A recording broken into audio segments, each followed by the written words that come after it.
আমি অস্ট্রেলিয়ায় থাকতাম।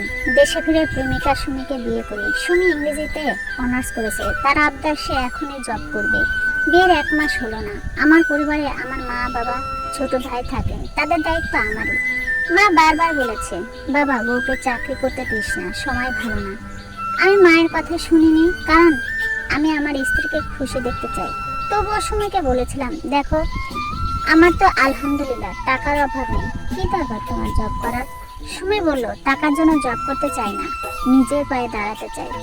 আমি শিক্ষিত মেয়ে, ঘরে বসে থাকার জন্য তো পড়াশোনা করিনি। যাই হোক, আমিও বারণ করলাম না। আসছে আরো 1 মাস পর একটা বাইরের কোম্পানিতে পিএ হিসেবে জয়েন করলো।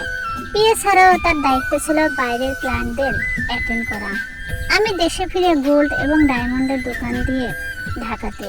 সুমি মাঝে মধ্যে রাতে দেরি করে আসতো বাসায়। বাইরের ওনারের কোম্পানি যেহেতু, দিন দিন সুমির পোশাক ছোট হতে লাগলো।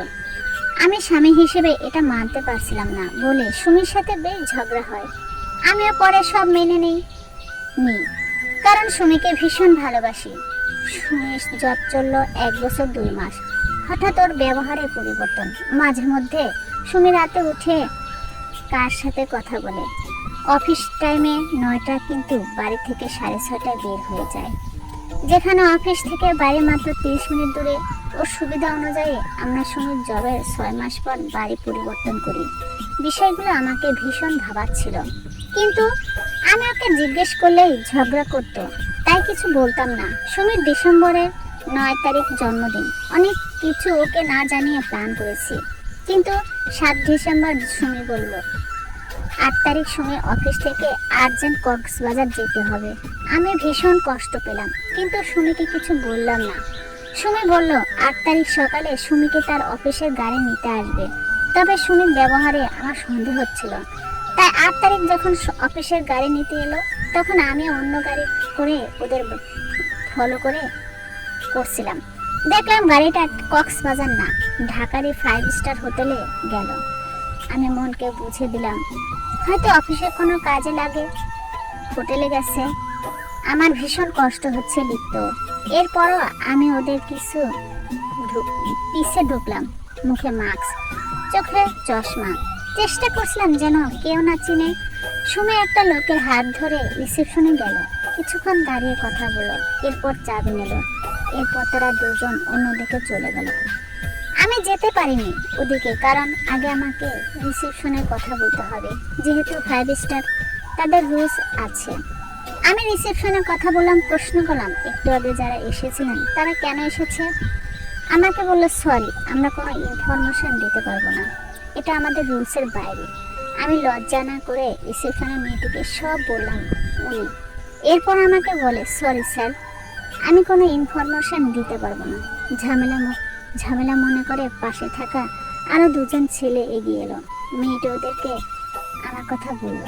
আমিও ছেলে 2জনকে রিকোয়েস্ট করলাম। তারা বলে, স্যার, রুলসের বাইরে গেলেও সমস্যা হবে। আমি উপায় না পেয়ে তাদের 3জনকে টাকা অফার করলাম। কতটা অসহায় ছিলাম আমি, কেউ বুঝবে না। 3জনকে 1.5 লাখ টাকা অফার করছিলাম, শুধু ওরা কেন এসেছে তা জানার জন্য। কষ্টের টাকা।